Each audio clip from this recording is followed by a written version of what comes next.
Hello, good morning, afternoon, evening, everyone.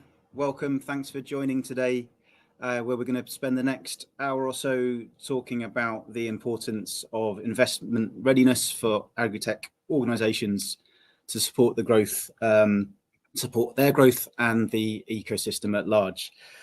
Next slide, please, Matt. My name is Matthew Strickland. I'm the Market Engagement Director for the agritech program here at GSMA, based out of our London HQ. We've got a packed agenda for you today and some excellent guests who are joining us on our panel and in our Ask the Expert session later on. We're also going to hear from my colleague Lisa Chassin, who will be talking us through our recently published investment readiness toolkit for agritechs. Before we get into the content proper, just a little bit of housekeeping. We have, there's a comment section where you can post questions. I don't think you've got access to a microphone. So as we're going through the content, if you can drop any questions or comments into that comments box, we will do our best to answer those towards the end of the session.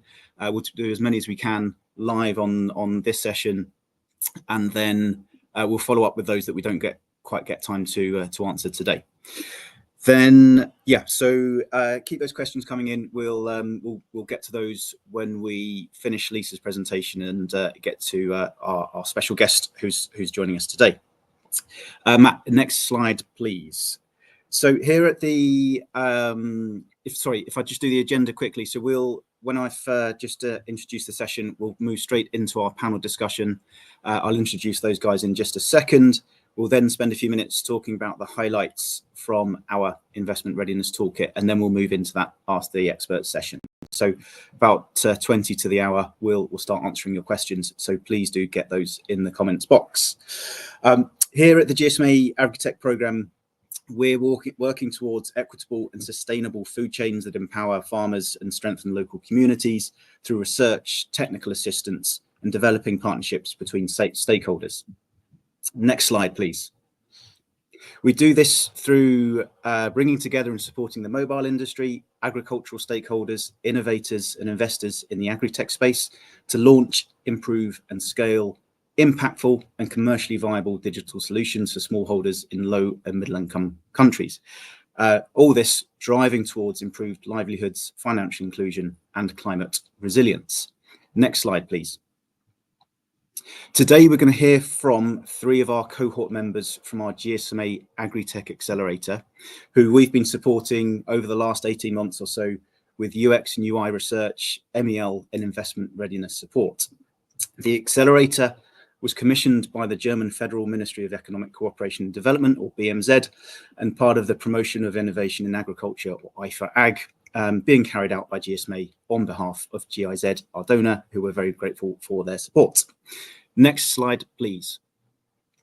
So to set the stage for today's discussion, we know that agritech or agriculture solutions can improve smallholder livelihoods.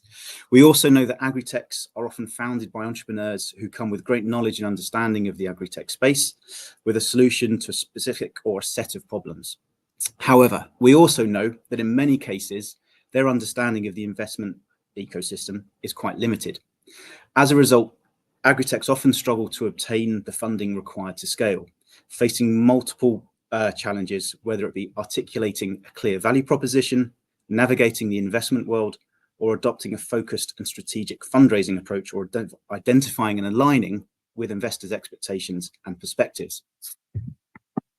The primary objective of the accelerator is to support these agritech companies with a broad range of technical assistance. We have a specific work stream focusing on fundraising for scaling their services, with support from our investment readiness consultants, Beanstalk, who we're very grateful for. We've developed through this work an investment readiness program and bespoke one-to-one support for the 10 agritech accelerator cohort members. This support has significantly increased the investment readiness of each of the organizations, and as a result, we decided to build on these learnings to create the investment readiness toolkit that Lisa will talk us through in a little while. So this toolkit is designed to be relevant across the entire ecosystem, or agritech ecosystem, sorry, providing valuable insights and guidance for agritech companies looking to secure funding. So rather than me tell you all about it, and before we dive into the report, we wanted to highlight a couple of real world challenges that agritech companies have faced in their fundraising journeys. So we've invited, as you can see, 3 of our cohort. We have YinYin, who's the co-founder and business development director at Greenovator, who provide advisory services, trade linkages, and digital farm management to farmers and their B2B2C clients. Rishes from Winich, operating out of Nigeria, who provide a platform that directly connects smallholder food producers and off-takers while enabling the off-takers to manage their inventory supply. And last but by no means least, Amy from Jokalante, based out of Senegal, who provide localized climate and market data, as well as ag advisory services to smallholder farmers. So welcome, Rishes, YinYin, and Amy. Thank you so much for giving up your time for us today. I'm going to come to YinYin first. And yeah, so you guys you set up in Myanmar, spent a long time developing the Greenway app in Myanmar, and be interested just to know, how have you managed to fund the expansion of your services, and what challenges have you faced whilst trying to expand into Cambodia?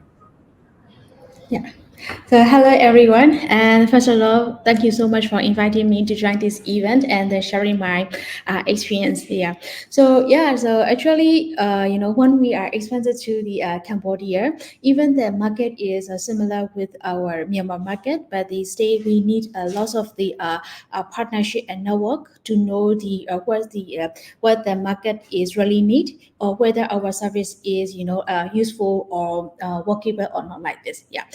So far, we don't have we are not, we are still trying to receive the funding for expanding our services. Those currently we buy with our from our self-funded, or maybe we're saying selling our services to others, so we use that fund. So the challenges we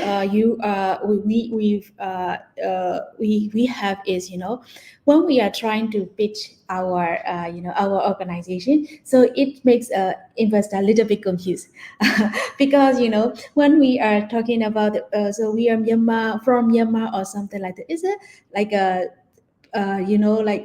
investor think we are stay within the country, or whether we can really expanding to the regional level or something like that.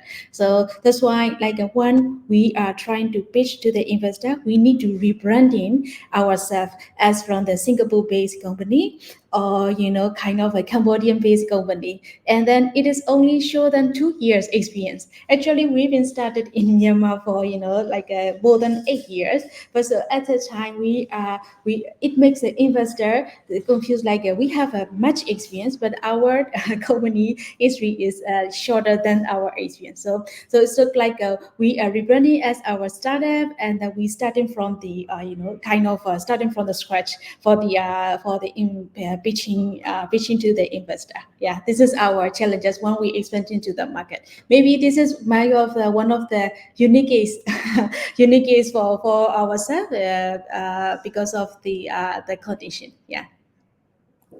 Okay, thanks, YinYin. Yeah, so I understand kind of the justifying your experience in that country when you've not got the track record that you have in other markets, perhaps. Yeah. Okay. So yeah, there are in the toolkit, there are some best practices to follow that for others who are facing similar issues, and some of the common pitfalls that we find at this stage. So we'll come back to you shortly, YinYin, but thank you for that. Rishes, I want to come to you next, if I may.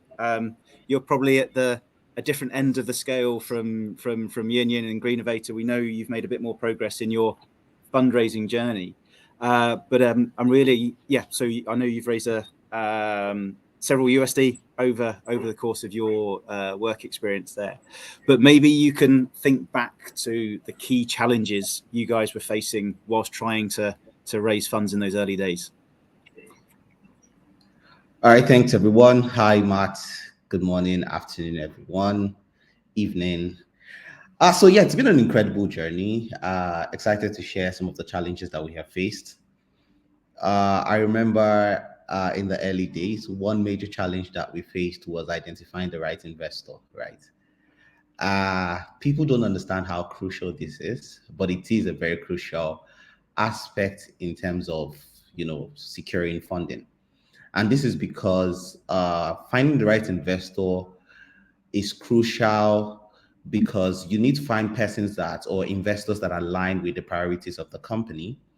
Also, in the agritech space, it's important that founders understand that aside from the commercial aspects to the business, there is an impact part of the business that investors take very seriously. So at the early stage of our business, we were more commercially inclined, and there's nothing wrong with being commercially inclined. Because of that, we weren't taking very seriously some of the impact data that we were creating. And this somewhat, put some form of a strain in the fundraising journey. However, we had to learn to adapt to it in the sense that we had to start taking cognizance of the impact that our solution has created, was creating, and had potentials to even create in the future. And we created a story around this. So in support of the commercial viability of the business, we had to create a story that resonated with the investors' interest in terms of impact. Another challenge that I think founders in the agritech space encounter is in terms of identifying investors that are tailored for their geography, right? Because while you might see an investor that resonates in terms of your goals, your ambitions, the vision of the company, but the other question you should ask is, how knowledgeable is that investor in your markets, right? So for us, it's much more than just the money or the check that the investor gives to us. We also take very seriously how knowledgeable they are in that space, in that market, because operating out of Africa and targeting investors that are not focused on the African market might seem, like a really tough challenge, securing investors or securing investment from investors. Another thing I would like to mention is in terms of the growth stage. One major challenge that we also experienced while raising funding is at the early stages, we didn't have a very robust data room, right? And as much as the investors loved what we were building, the data room needed to be put in place to be able to convince them that we knew what we were doing. And this was something that we had to take even more seriously. And by the time we were able to get that across the line, it just made the process much more seamless. Thank you. Yeah, thanks, Rishiz. Yeah, it's fair to say we've noticed over the time we've been working across the cohort that the data room is a challenge that comes up more than once. So it's not just you guys; it's across the board. And Amy, I think you faced similar issues. Maybe you can tell us a little bit about your and Jokalante's experience here. Absolutely, Matt. What Rishiz is describing is so appealing to me, and thank you to GSMA for inviting me for this webinar and give me this opportunity to share our experience in this field of raising funds. And the data room is quite challenging for us, and I think we are currently in the stage where Rishiz were years ago, and just organizing. Understanding all the documents necessary, organizing them, build the story, choose the data to structure this data room so the investor will know better the businesses and how to manage all of this when you don't have a personal dedicate to that. It's so time consuming. And for us, it's still a work in progress. It's a difficult task. So it's really interesting to hear the experience he's sharing. And another challenge for us is like, as we need to raise this fund, build the data room, choose all of this, we need also to continue to run the business. And continue to run the business, to manage it, and pay salaries and face all the challenges daily to daily. It's really tough to handle both at the same time.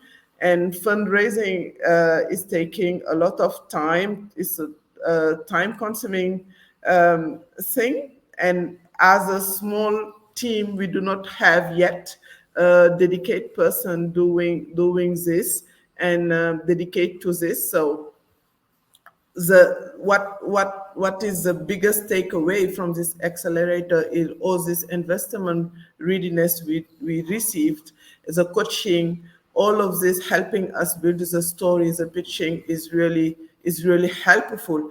And we noticed that also networking is a key.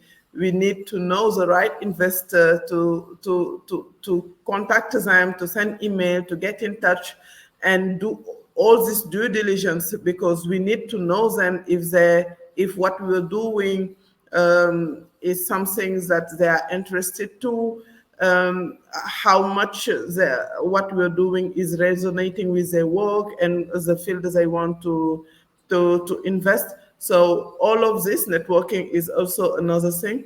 And this accelerator help us exchange with other entrepreneurs, but also some other coach who has access to this investor world.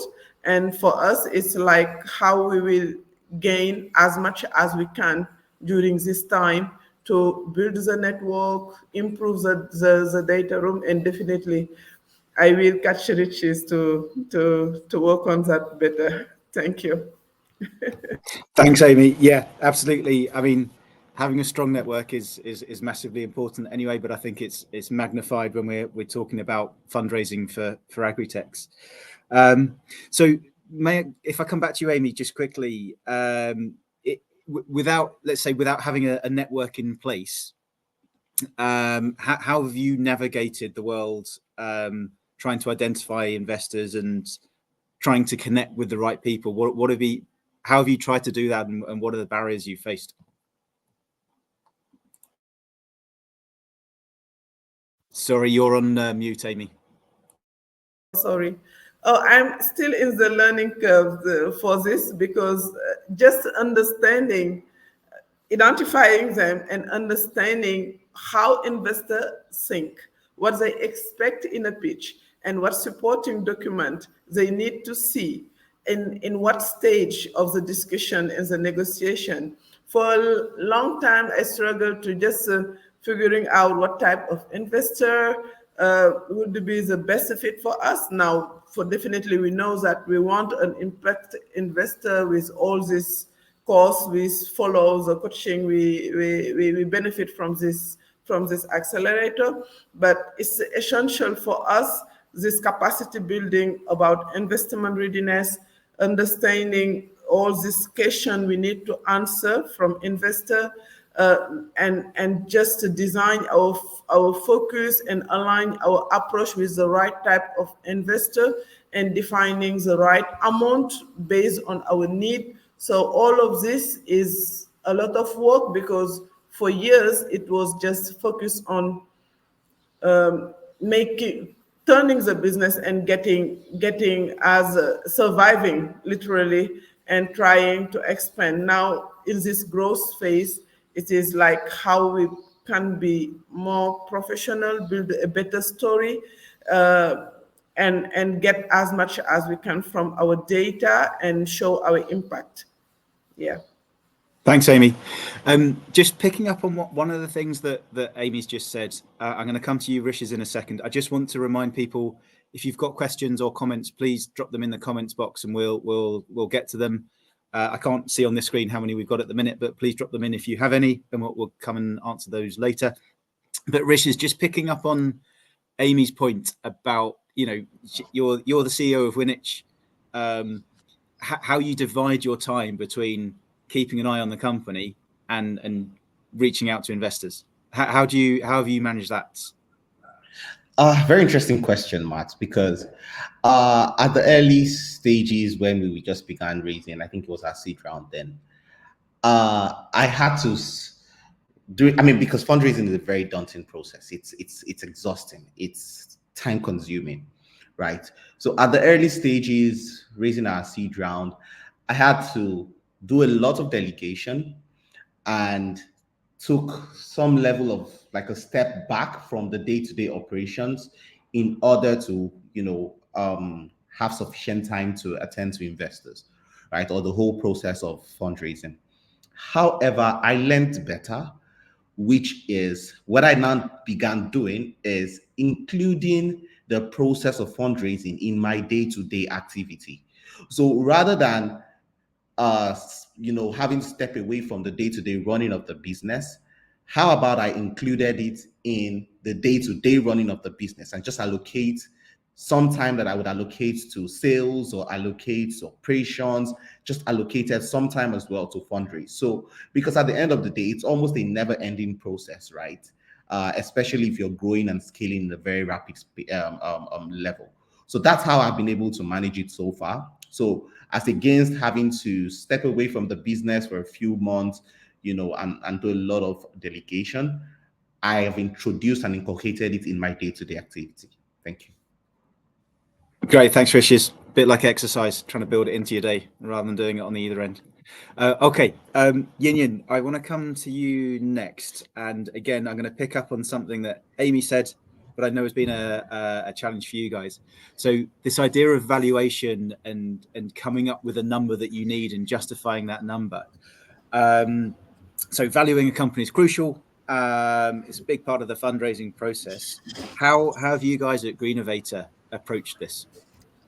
Yeah, so actually it is also one of our challenges for us too, because like when we are talking about the agritech, it's more likely people are seeing that we are the social impact agritech, right? So and then rather than the generating the loss of the income, like other commercial products or services to the target to the high level audience. So our is most likely to the small scale farmers, and it is very difficult to generate the income directly from the farmer. So at the time, the investors are a little bit hesitant to when it is coming to the valuation. Some think we are too high, or some think we are the kind of our income generation is not reliable or something like that. So that's why the traditional valuation is the little bit difficult for us. So that's why when we are list out the investor, we are totally focusing on the social impact investor who really want to get the not only the revenue but also the good branding and social impact for their business like this. So yeah, so the standard we still need to work on that, the standard valuation models to be fit with our social with the social impact companies like startups like us, and then so then we can work with the a kind of not only for generating the income but also thinking about for the creating the social impact, which is the most of the populations are covered with the small scale farmers. Yeah. Great, thank you, Yin. Yin, much appreciated. So I'm afraid I'm going to have to take a leaf out of Rish's book, and I need to delegate the next bit to my colleague Lisa. But before I do that, Yin, Rish's, Amy, I'd love to chat all day. Time is against us, but hopefully we'll get to come back to you during the Q&A in about 20 minutes time. So just another reminder, if people have got burning questions for these guys or what you're about to hear from Lisa, please do drop them into the comments. But yeah, guys, YinYin, Amy, Rishis, thank you so much for joining us so far, and hopefully we'll come back to you shortly. Okay, so I'm going to hand over to Lisa Chassin, the agritech insights manager. Just give me and us 2 seconds to swap our microphones, and Lisa will be with you in just a moment. Thank you. Thank you. Thank you. Thank you.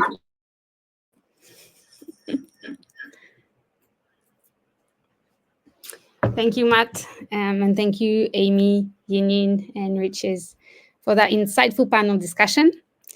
So yeah, as Matt mentioned, we've been working with the accelerator cohort for over a year now. And through that experience, we've seen firsthand that the real need for agritech company to become investment ready. And so that's why we thought it useful to work on this report. Next slide, please. So yeah, something that we need to say first is that despite the huge potential for digital agriculture to address critical challenges like food insecurity and climate change, there's only 5% of total venture capital funding that went to agritech and food tech in 2023. And so that's just not enough to unlock the true power of digital solutions in agriculture. And when we look at VC investments in agritech across Africa, Asia Pacific, and Latin America, the gap is even bigger. In these regions, which are home to most of the low in middle income countries, VC investments in agritech and food tech were only 1/3 of the 5% that I previously mentioned. So basically less than 2% of the global VC funding. And that's despite the impressive rise in the number of agritech startups in these areas since 2018. So clearly, there's a significant gap here.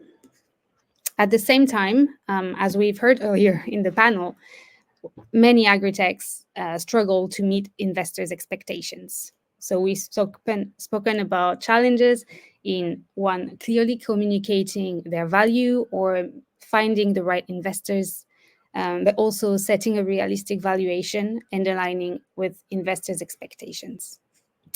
So that's why we put together this report. We have drawn from the accelerator's experience and with input from our investment readiness consultants at Beanstalk. We interviewed more than 20 investors and investment readiness experts. We also did some additional research to pull everything together. And so our goal was to give agritech companies a complete guide to help them get investment ready and secure the funding they need to grow. While this report covers a lot of ground, including an overview of the investment landscape, but also what investors are looking for, today I will focus on chapter 4, which is all about practical tips for agritechs on their journey to being investment ready. Next slide, please. So let's talk about the investment readiness journey. We can break it down into a few key steps, as you see on the slide. So first, it's all about getting prepared and having everything in order. You need a fundraising plan, but also all the documentation ready to go. And then you move on to finding the right investors. So those whose values and goals align with yours. And we've heard this in the panel discussion. And finally, this is when you pitch your business and you're showcasing your strengths and value proposition. And hopefully you move into due diligence and close the deal. So let's break these phases down a bit. Next slide, please.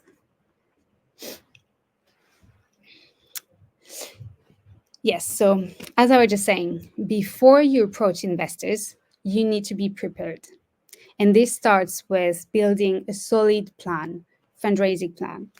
So this plan should outline your strategy, your business model, financial projections, and of course, your funding needs, right?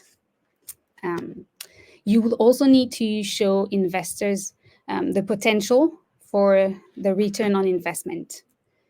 But also remember that these plans need to evolve as your business grows, and yeah, you need to keep it updated as your business grows. Next, think about your funding options. So basically there are, agritechs have several ways to secure funding depending on the stage they're on. So for example, early stage companies, they might think about bootstrapping, as Greenovator was mentioning, or maybe looking for grants. While those who are ready to scale, they can go after venture capital and even debt financing. So yeah, there are different options to consider, and each option comes with its pros and cons. So it's important to find the one that best fits your business. Mindset is also important. You need to know from the get-go that fundraising takes time. and this also has been raised in the panel discussion, mainly by Riches. It takes time, often more than you think. So be prepared to dedicate significant time to this. It's not uncommon, for example, for deals to take over a year to close. So having the right mindset at the beginning is crucial. And we've often heard fundraising is like a marathon, right? So need to be prepared. And then there's the data room. And this is where you keep all your key documents, like legal documents, financial documents, pitch decks, impact reports, team qualifications, and more, much more. And this is because investors need full transparency over your business. And so a well-organized data room allows you to provide this, while also allows you to respond quickly to their requests. And as an investor shared with us, a data room is not about perfection, but being ready to share and staying ahead of investors' inquiries to demonstrate your company's investment worthiness. And yeah, finally, get your data in order. So investors want to see your financial performance, market traction, impact metrics, and all of these are shown through data. So it's important that you collect, but also analyze this data and then present it clearly using visuals to highlight your growth. So you really need to be on top of your data. And by taking this time to reflect, prepare your pitch, also develop the right mindset and get organized, you will be in a much stronger position to navigate this fundraising journey successfully. Next, please. Yeah. So now that you are prepared, it's time to find and connect with investors. So you will need to build a pipeline of investors, meaning a list of target investors that include like their mission, their focus areas, and portfolio. Start identifying investors through social media or relevant events, or even platforms like PitchBook and Crunchbase, for example.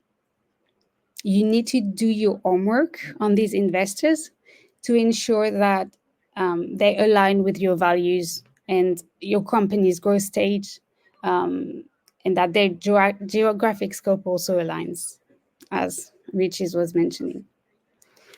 I'm sorry. And yeah, in parallel to those efforts, it's also very important to develop your professional network. So, and that's something you should always be doing, always be growing your network, connecting with potential investors, mentors, other founders, partners, etc. And this activity basically never ends, right? You should always be that should always be part of a founder's life. And what are great ways to build this network is participating in accelerators, going to events, and also using matchmaking platforms like Foodbyte, for example. There are great ways to build a network.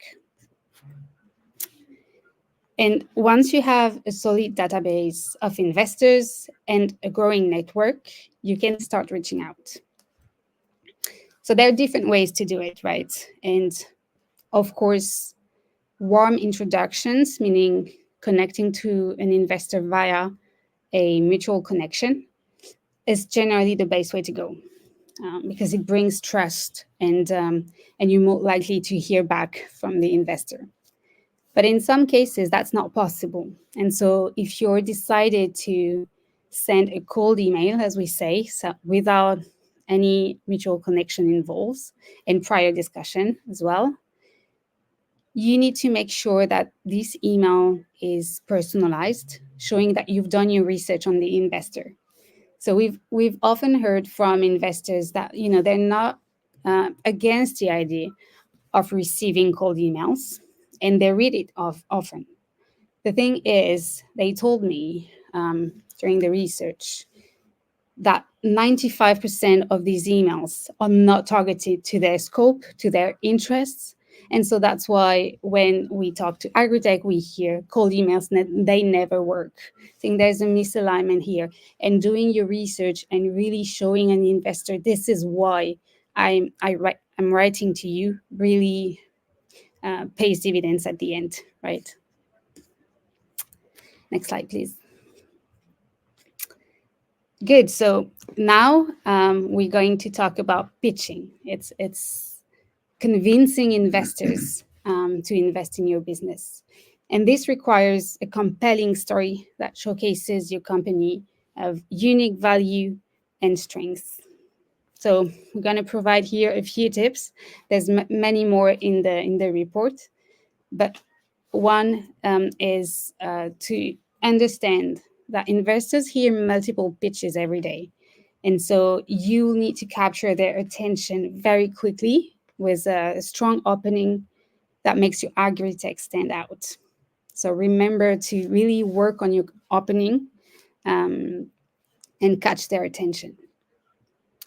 The second best practice that I wanted to share is to always tailor your pitch to the investor you're talking to. It's not enough to have a general pitch that will work for everyone, because investors have specific interests. And the more you tailor this pitch to their values, their mission, the better it will resonate with them, and the more chances of getting their attention you'll get. And third one that I wanted to share is back up your pitch and your claims with relevant and up-to-date data. So we've spoken about data before. You need to collect that and analyze that, but you also need to use them to prove what you're saying is quote unquote true. And in terms of attitudes and behaviors that investors are looking for, it's mostly they're looking for passionate founders, strong ethical values. They want to see trustworthiness in people, but also industry expertise.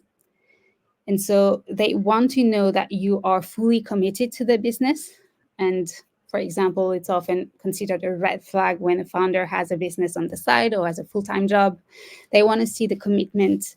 They also want to see the experience and the leadership skills to scale the business. There was one investor that told us, people invest in you as a person, so work on being credible and transparent.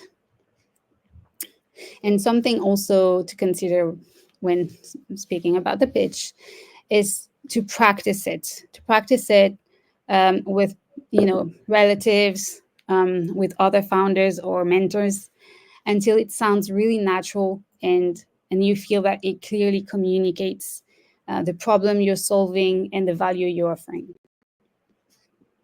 Next, please. Thank you.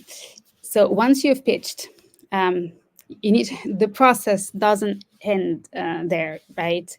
You need to follow up with investors, even if they don't immediately say that they are interested.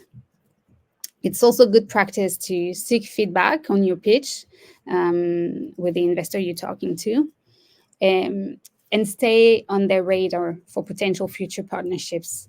So, for example, sending them periodic newsletters or inviting them to events you're attending. You want to continue building that relationship even after you've done your pitch. And sometimes it will pay off, and they will think of you a few years later when they have capital to invest.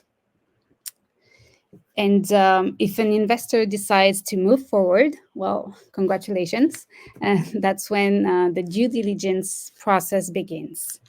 And this is also when this data room that we've talked about becomes invaluable.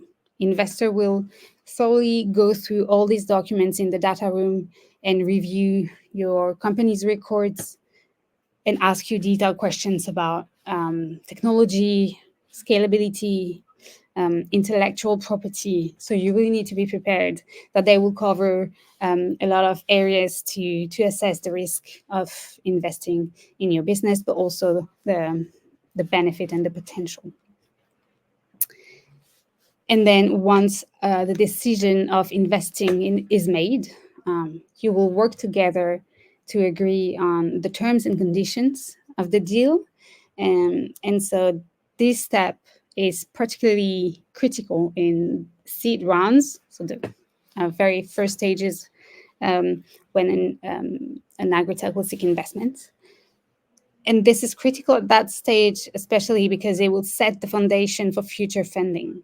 And this step can also be very daunting for founders, right? Because it includes a lot of complex and legal and financial language that an agritech founder needs to understand.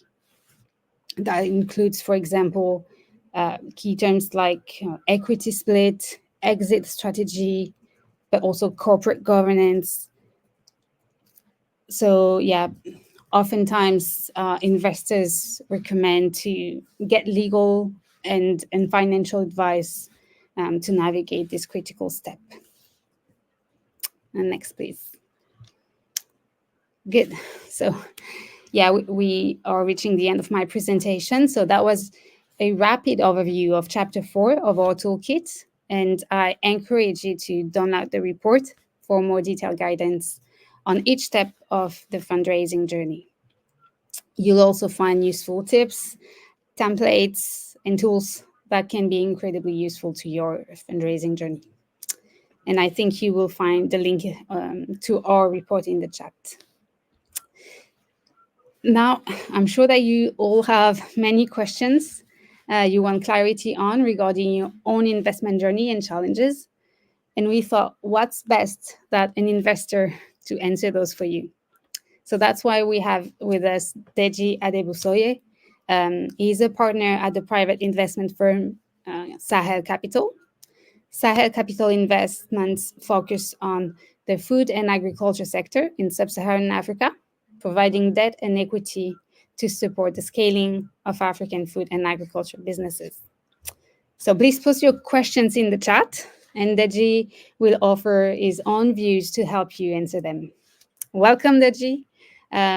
Would you like to give us a short intro of your work while we wait for the first questions to arrive? Yes, sure. Thank you very much, Lisa. Can you hear me clearly? All right, brilliant. So good morning, good afternoon, everyone. I don't know where you are all based, but I think it's a pleasure to be here today.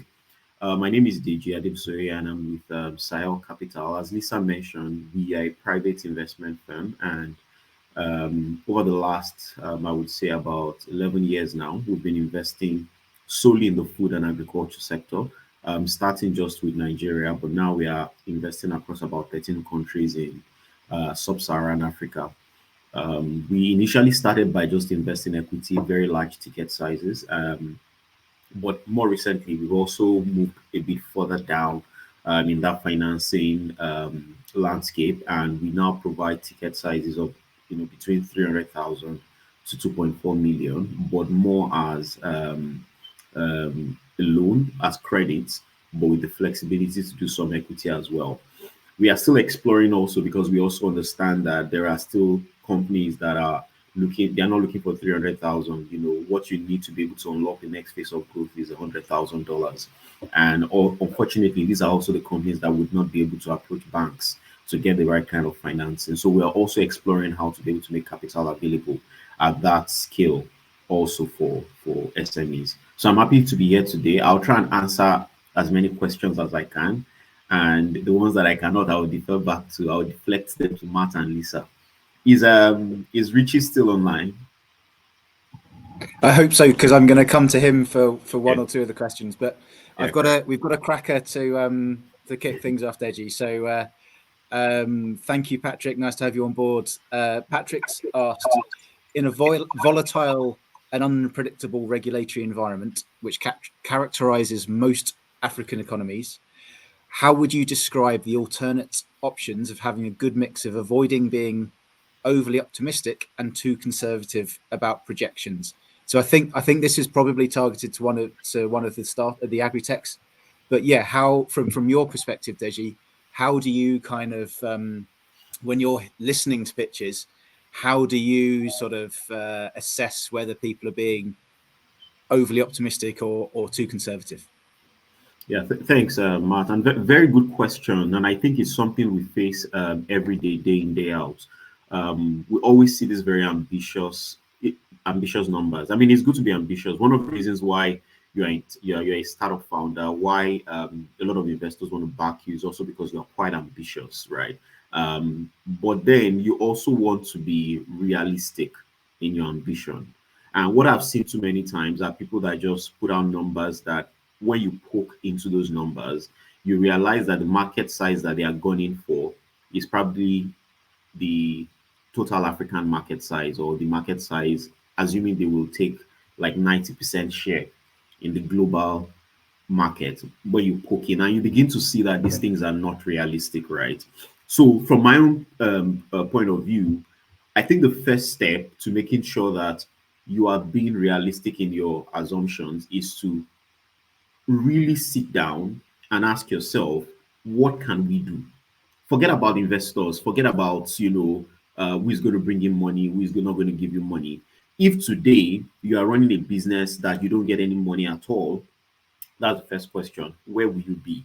If you get all the financing that you need, where will you be? I think you need to be very realistic on that point. Now, once you're very clear on where you think you believe you will be in that scenario, then the question is, of course, your investors they want to see you being a bit more ambitious, right? So while you are not while it's not as if you are putting up numbers that are not realistic, you want to push yourself a bit and say, this is what I think I can do. But if I have the right backing, the investors, their money, their suite of network, their tool systems, processes, guidance, I think I can unlock 20-30% more value than what I'm currently realistic that I can achieve. But please always first start with what is realistic and be true to yourself. Don't try and just feign on numbers because you want to get evaluation. Because what you realize very quickly also is, once you feign on numbers to get valuation, you might get the money, but then you will be living a frustrated life quarter in, quarter out, because you're not meeting those numbers. And I'm not sure that's it. If you're a real entrepreneur, you want to build a business. You're not just there to raise money and go partying in Las Vegas. If you really want to build a business, then you want to worry about what your investors will do or think after the investments. Brilliant. Thanks, Deji.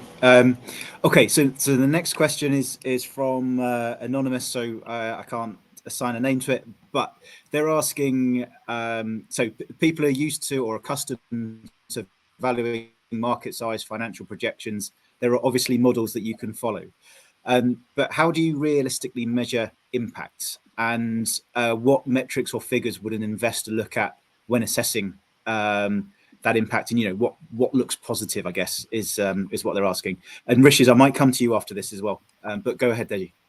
Yeah, I think it will also be good for Riches to come in on this, but I think this is really investor based, and you realize that every investor, they have a mandate.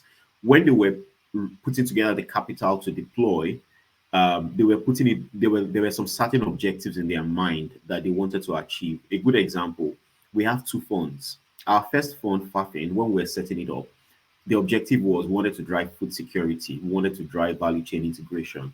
So when you look at the kind of impact we are tracking, there are impact measures that relate to that. Are we really, what volume, tons of food are we moving every year? Just to be able to say we are making a case towards food security. The second fund, however, the premise was we wanted to catalyze economic activity among smallholder farmers. So for us, it was important to track how many smallholder farmers are we touching. For the first fund, even if we track it, it was not an important measure. So I think the first place to start from is, for you as a company, based on the ethos of your business, what impact do you want to achieve? That's always the first place to start from, so that you are not just greenwashing. You or yourself, what impact does your company want to achieve? There might just be 2, 3, and then just be very, very methodological about how you track and measure the impact you want to achieve. Then, based on investors, as Riches will probably explain to you, when he started speaking to Sahel, there were certain measures we wanted to start tracking, which he has incorporated into his process. But before we came, there were certain impact numbers he was tracking on his own, right? Because those were things that were important to him. So I think that it would be good for Richard to also come in here. Yeah, and if I may,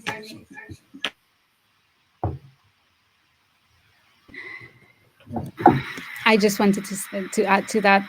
Thank you, Deji. We've spoken to a few investors, and we've often heard that it is true to stay true. It is important, to stay true to your story, and so I think it aligns well with what you're saying. To first know what your impact, what you want your impact to be, and stay true to that, and deliver that to investors. There will be much more chances that that will resonate with them, instead of you trying to adapt or to put your story in a different position, so just you reach their interest.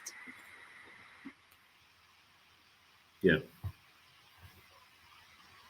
Okay, I think we may have lost Rish's connection, but we'll try and get him back. In the meantime, oh no, here we go. There he is. He's been hiding. So Rish's measuring and assessing impact. How from the agritech perspective? So I mean, they just spoken really well. And before I even continue, I think, and I promise you, Sahel didn't pay me for this, but Sahel has been amazing investor since they joined us. We've been able to access a number of technical assistance aside from the funding that they have provided. So if you're listening in, shoot Deji an email. You have my approval. Okay. But in terms of metrics, impact metrics, there's something I oftentimes say when I'm speaking to investors, right? Which is Winich is more than just a profit-oriented business. We're a cause at heart to improve the lives of rural smallholder farmers who puts food on our tables, who puts food on your table daily, but have been highly marginalized. So from the get-go, that has been something that has been at the center of everything that we're building. How we have iterated some of the products that we have rolled out, how we have approached our solutions. It has been how could we impact the lives of smallholder farmers? How could we improve their income? So when I say how, more than just a profit-oriented business, but impacting the lives or improving the lives of smallholder farmers, this includes not just the way they cultivate. How can they cultivate better? How can they be more efficient in their cultivation process? How can they introduce best economic practice in how they cultivate their produce? And then we also realized that we could also help them put together a qualitative and quantitative data set that would enable them access financially inclusive services, right? All of this has served as a bedrock of the kind of data that we can get to collect from the smallholder farmers. And again, like Digi mentioned, understanding that you need to collect some of these metrics to help you improve the lives of the users is one end of the road. The other part is the fact that you need to understand the kind of metrics that are important to your funders, your investors, so that you can be doing both simultaneously without anyone having to suffer for it. So yeah, thank you. Great, thanks, Rishis. Okay, so we're getting towards the hour. I've got a small question, but I guess it's a massive answer. So I'm gonna try and cut this up a little bit. So, Weston, thank you for your question. How so I think he's coming from the perspective of, as an agritech, how will we link to investors and work together? So obviously this is a massive, or potentially a massive answer, but perhaps Deji, you can kind of try and summarize what's the practical, once you've got an agreement in place with an organization you're investing in, what's the practical experience of working with that company? So, you know, are you like this kind of day-to-day, are you on weekly calls? Is it quarterly board meetings? What's the kind of practical way that you will work with an organization? Yeah. So I think it all boils down to what kind of investment are we making in the company. So we are less hands-on if we are putting in a debt note, but if we are putting in equity, then we're a bit more hands-on. And what I mean by that is if we're providing you with debt, I mean, what we will call not as hands-on is probably not typical to what you would probably get from a bank that will just give you the money and will just come to monitor. We want to know, for example, you share your quarterly report with us or monthly, depending on what we agree. We look at the numbers. We'll have occasional calls with you to walk through, what exactly is the strategy? What are you trying to do? Does it make sense? Does it not make sense? We do that occasionally with companies we support.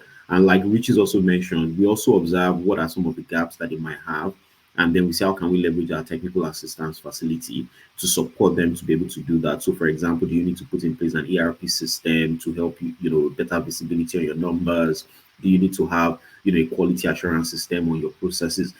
Different kind of activities that we can do. But if we are equity investors, because of the nature of that investment itself, we're on the board, for example, of your company, there's a more immediate requirement in terms of what you call the value creation plan. So we'll set up what we call a value creation plan with you from the beginning, and we'll walk that through with you first 100 days, first 3 months, first 1 year in that investment, so that we can make sure that whatever we projected as a growth for you to achieve over the period of our investment, you are actually unlocking those numbers and that value and that impact in your business. Great, thanks, Deji. Okay, so we are getting close. I'm going to squeeze in one very quick question, Deji. So, when people are approaching, I realize you can only talk for your guys, but when people are approaching investors, what's the best what's the best approach? Is it direct emails to individual consultants within the organization? Is it through the generic web form on the website, or do they have to wait for an open round? I'm guessing your inbox is pretty messy. Sorry, it's pretty busy, I should say. So what's the best way for someone who is maybe wanting to reach out to Sahel, for instance? The funny thing is that this is also very investor specific. I've been quite open to how I've received deals. I've met people on the fly. They pitched that I said, okay, send me an email. I've seen random emails before. The funny thing is that any email that I receive that has to do with somebody requesting an investment, I will read it.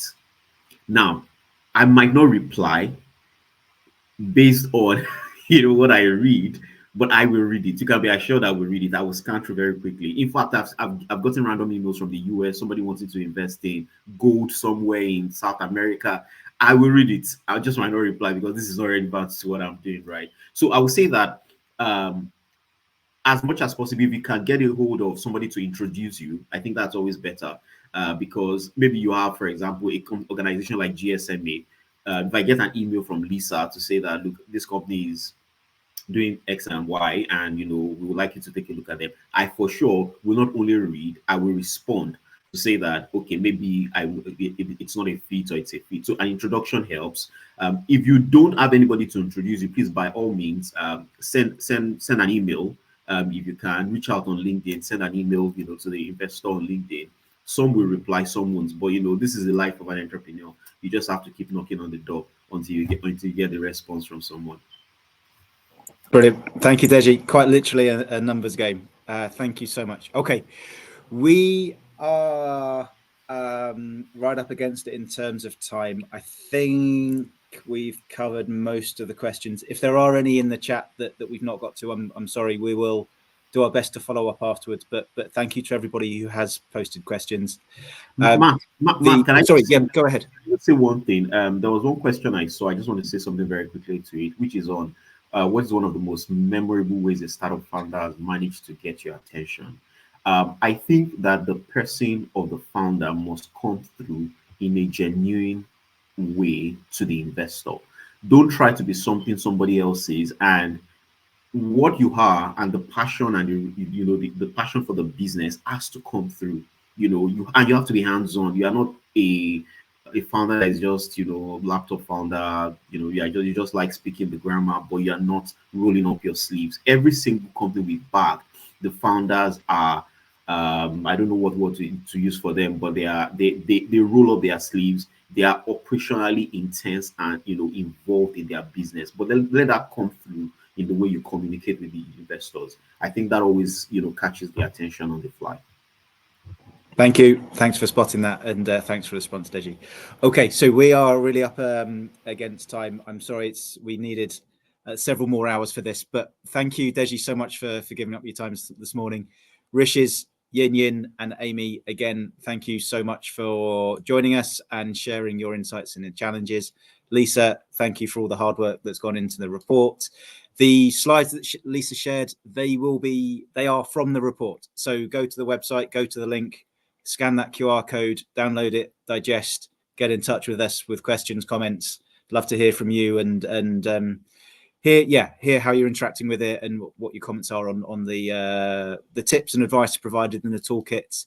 Other than that, thank you everybody for joining us today. The recording will go live on the website. Thank you very much. And if you want to talk about agritech, then you know where we are. Okay, thanks everyone. Have a lovely rest of your day. And thanks. Thanks for joining. Bye now. Bye.